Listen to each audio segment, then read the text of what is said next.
ओम गणेशाय नमः। राधे राधे एवरीवन।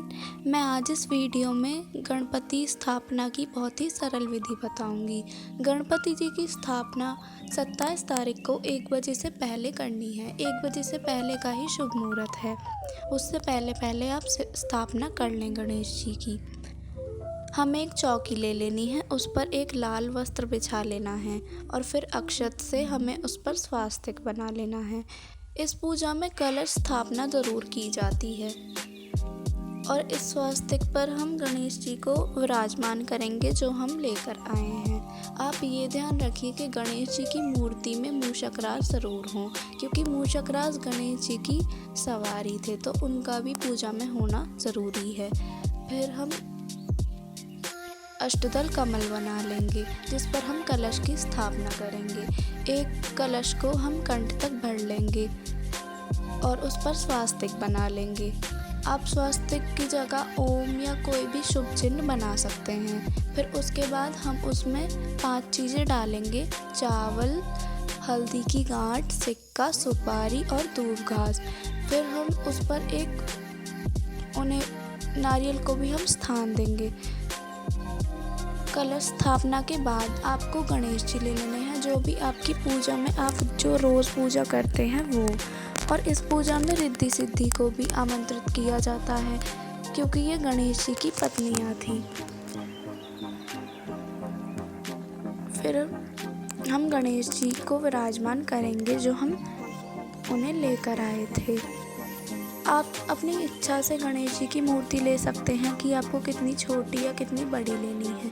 अभी हम उनका मुख नहीं दिखाएंगे, पहले हम दीपक की स्थापना करेंगे, उसके बाद उनका मुख दिखाएंगे। तो ऐसे ही हम दीपक की भी स्थापना कर लेंगे। इस पूजा में 2 दीपक की आवश्यकता है। एक दीपक की तो स्थापना होगी और जो दूसरा दीपक होगा उससे हम गणेश जी की आरती करेंगे। तो अब हमने गणेश जी का मुख दिखा दिया है, देखिए कितने सुंदर हैं। फिर हम दूब घास से सबको स्नान करा देंगे, वस्त्र रूपी कलावा चढ़ा देंगे। आप कलावा ना चढ़ाएं तो आप वस्त्र भी दान कर सकते हैं। इस पूजा में आज के दिन भी वस्त्र दान किया जाता है और विसर्जन के टाइम पर भी किया जाता है। ये आपकी मर्जी है कि आप कौन से दिन करेंगे। सबको वस्त्र रूपी कलावा चढ़ा देंगे। फिर उसके बाद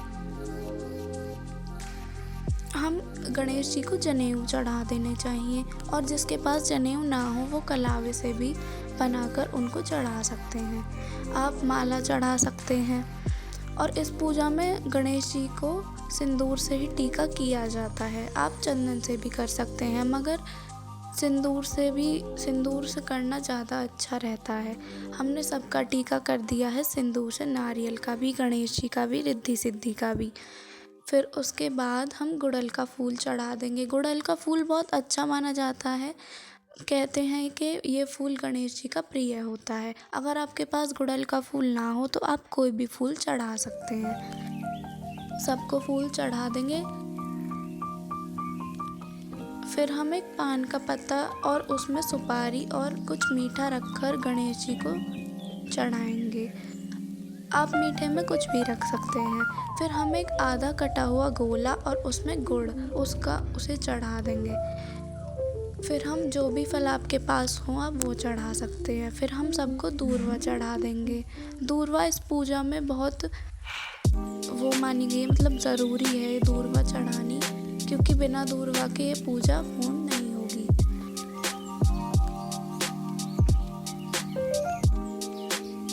फिर हम अपने हाथों की शुद्धि करेंगे। ये शुद्धि आपको 3 बार करनी है, क्योंकि कथा पढ़ने से पहले हाथों की शुद्धि करना ज़रूरी होता है। इस पूजा में हो सके तो आप सब अपने परिवार बैठ के पूजा करें।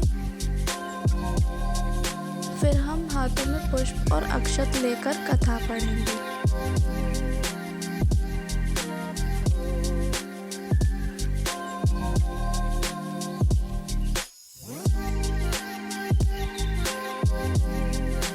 फिर जो हमने ये अक्षत और पुष्प लिए थे ये गणेश जी पर ही चढ़ा देंगे। फिर हमें दक्षिणा चढ़ा देनी है। दक्षिणा आप अपने हिसाब से ले सकते हैं।